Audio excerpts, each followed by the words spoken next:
এক ডাক্তার একটা বই লিখছে, ডাক্তারে বই লিখছে এক ব্যক্তির অসুস্থ, যে ডাক্তারের কাছে গেছে, যাইলে পরে বলতেছে যে কি ডাক্তার সাহেব আমার তো অমুক একটা রোগ হয়েছে, তো এটার ওষুধ আপনি দিতে পারবেন কিনা? এই রোগের ওষুধ, আচ্ছা একটু দাঁড়া আমি বইয়ের মধ্যে দেখে লই আছে কিনা। ডাক্তারে কি করছে, বইটা উল্টাইতেছে, উল্টাই দেখছে এই অমুক রোগের ওষুধ এই পৃষ্ঠার মধ্যে আছে।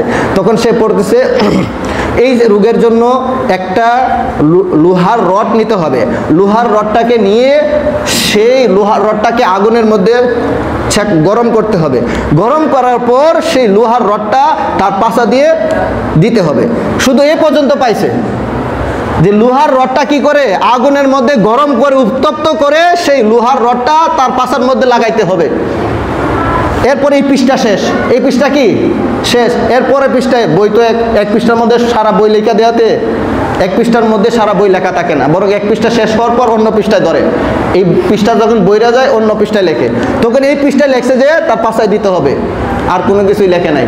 পরে পৃষ্ঠায় বাকি আলোচনা, সেই পৃষ্ঠা পর্যন্ত পড়ে গেছে, ও সমাধান পাইয়া গেছি।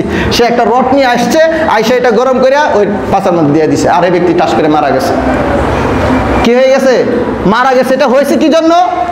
এই গাবলাটা হয়েছে কি জন্য? সে তো সম্পূর্ণ পৃষ্ঠাটা পড়ে নাই, সম্পূর্ণ বিষয়টা শুনে নাই, সেই জন্য তার এই অবস্থা হয়েছে। সে পড়ছে শুধু রড গরম করে তার ফাঁসায় দিতে হবে, সে রড গরম করে ঠিকই তো ফাঁসায় দিছে, কিন্তু বইয়ে যেভাবে ভাই সেইভাবে দিছে, হুট করে রোগটা মারা গেছে।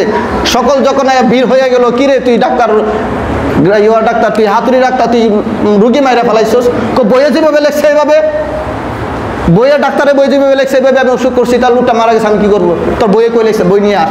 বই নিয়ে আসার পরে দেখছে যে কি বইয়ের মধ্যে লেখা যে পাশায় দিতে হবে, এরপরে পৃষ্ঠা লেখা যে এরপর সেটা একটু চেক দেওয়ার পর তাকে কি করতে হবে, এই মুখ জায়গায় ওই ট্যাবলেটটা দিতে হবে, মেডিসিনটা দিতে হবে। এরপরে পৃষ্ঠায় এই বিষয়গুলো লেখছে, কিন্তু সে আর এগুলো পড়ে নাই, না পড়ার কারণে এই লোকটা মারা গেছে।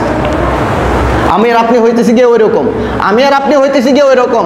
মাঝখানে আসি, শুরু থেকে অনেক কথা ছুইটা যায়, মাঝখানে আসার পর এই হুজুর কি কয় আবল তাবল, এই মাথা নষ্ট হয়ে গেছে না, পাগল হয়ে গেছে না হুজুর, এই পাগল হয়ে গেছে মনে হুজুরে কি কয় উল্টা পাল্টা।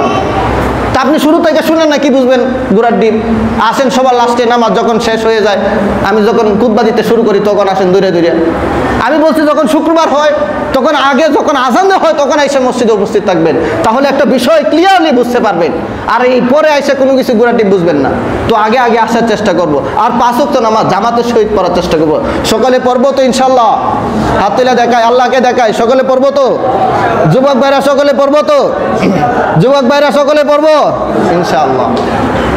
5 ওয়াক্ত নামাজ জামাতের সহিত পড়ার চেষ্টা করব। আল্লাহ পাক রব্বুল আলামিন আমাদের প্রত্যেককেই বোঝার তৌফিক দান করুন।